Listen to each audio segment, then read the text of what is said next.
So magandang araw mga pasyente, kamusta na kayo? No? So nakakagulat na balita, no? Sa Amerika, this week lang, 2 to 3 days ago, kalain nyo, may nag-drive-thru, may customer nag-drive-thru sa isang fast food burger chain sa Amerika, no? So parang mga Jollibee or McDo drive-thru, no? Sa kalain mo, dahil lang humingi ng mayonnaise na mayonnaise na extra mayonnaise na nakalagay sa ketchup, yung mga ganun, yung mga nakalagay sa plastic para sa dito sa Pilipinas, yung McDo. 'Di ba? Hingi tayo minsan, kulang yung ketchup, hingi tayo ng ketchup na ganun. So sa kanila merong mayonnaise na naka-seal, no? Humingi siya, no? Tapos nasigawan niya, no? Nasigawan niya yung yung waiter na itim daw yung waiter, no? Yan, papakita ko yung picture nandiyan, ayan. Siya yung suspect, no? Tapos yung biktima, I think, puti, no? Latino yata, no? So dahil lang doon, ang nangyari, yung waiter, tumalon doon sa drive-thru na bintana, para komprontahin yung yun nga, yung sumigaw yung nagre-request ng mayonnaise. Kasi ang nangyari, yung biktima, gusto niyang makausap yung manager, no?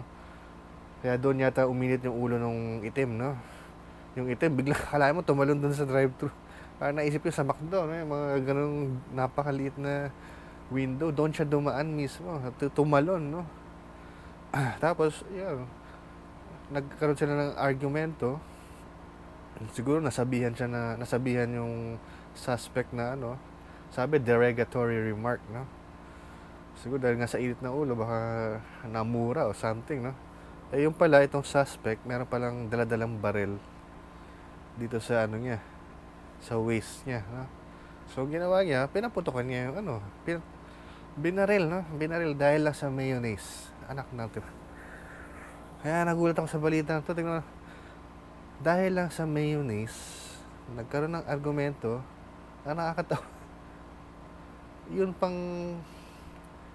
customer ang pinatay, no? Usually, may nabalitaan ako yung customer na nagugulo. Pero ngayon, isipin mo, yung waiter mismo, yung server, yung empleyado ng McDo, isipin mo, sabi natin, McDo, Jollibee. Tapos yun pang sumugod doon sa biktima at pinagbabaril, no? Sa chest, no? So patay.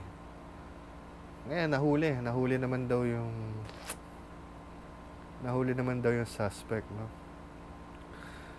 Ay, nakakalungkot, no? Isipin lang natin, gutom lang tayo. Dadaan tayong drive-thru, tapos akalain mo dahil lang nag-request ka ng ketchup o mayonnaise, katapusan mo na pala yun, no? Dahil lang doon, masyadong mainit ang ulo ng mga dito sa Amerika, no? Tapos ito nangyari to sa Florida.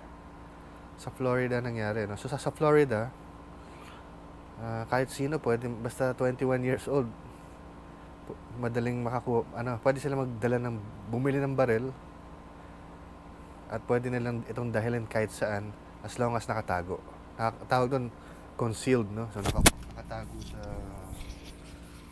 sa waist, sa bulsa, o sa pantalon. Pwede.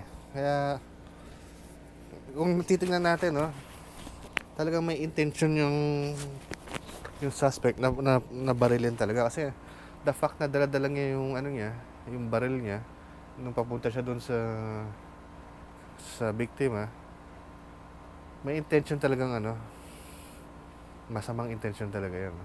So mabuti nga nahuli siya, no? Pero yun lang talagang nakakatakot sa Amerika, dahil kasi free guns, di ba? Isipin mo kung kung dito, di ba, kung may mga baril yung mga nag-road rage natin, marami nang patay ngayon, no? Kasi minsan, pag sobrang init ng ulo, tas may baril ka, hindi mo alam kung ano magagawa natin pag ganun. Paminsan, yung iba, hindi na nakokontrol talaga yung mga emosyon nila, no? Kaya yan lang yung pangit sa Amerika, no? Isipin mo, kakain ka na lang, bigla ka na ng huling destination mo na pala. Final destination, no? Kukunin ka na pala ng kamatayan, no? Isipin mo, nag-drive-thru ka lang. Ganun na nangyari. Paano pa yan, no? Parang wala nang safe sa, ano, sa Amerika, no? Kaya pag nandun ka, dapat listo ka talaga. Baka magkamali ka lang, konting, mainsulto na yung saka mainit ang ulo ng mga Amerikano, yung mga itim, minsan, mga ibang lahi. Minsan sobrang init ng ulo nila na to the point na papatay sila for no reason, no? Ayan, so kinasuhan siya ng murder. Murder talaga ang kinaso sa kanya, hindi homicide kasi talagang dinala niya yung baril eh. Ay, nako, ano ba yan Amerika, no? So, yung init ng ulo, no? Bawas-bawasan natin, no? Kahit dito sa Pilipinas, yung pag may konting nasingitan, huwag tayo magalit kagad, no? Kasi nakakataas din ng high blood yan, no? Baka tayo pa mabiktima, no? Baka tayo pa ang ma-stroke, ma-heart attack. At wag naman sana, baka ikamatay pa sa sobrang init ng ulo, no? So, ano lang, may mga methods na to cool yourself, no? Count 1 to 10. Mag-relax na tayo, hingang malalim. At huwag masyadong violente. Yun naman sabi ko sa. So maraming salamat. Thanks for watching. Please like and subscribe.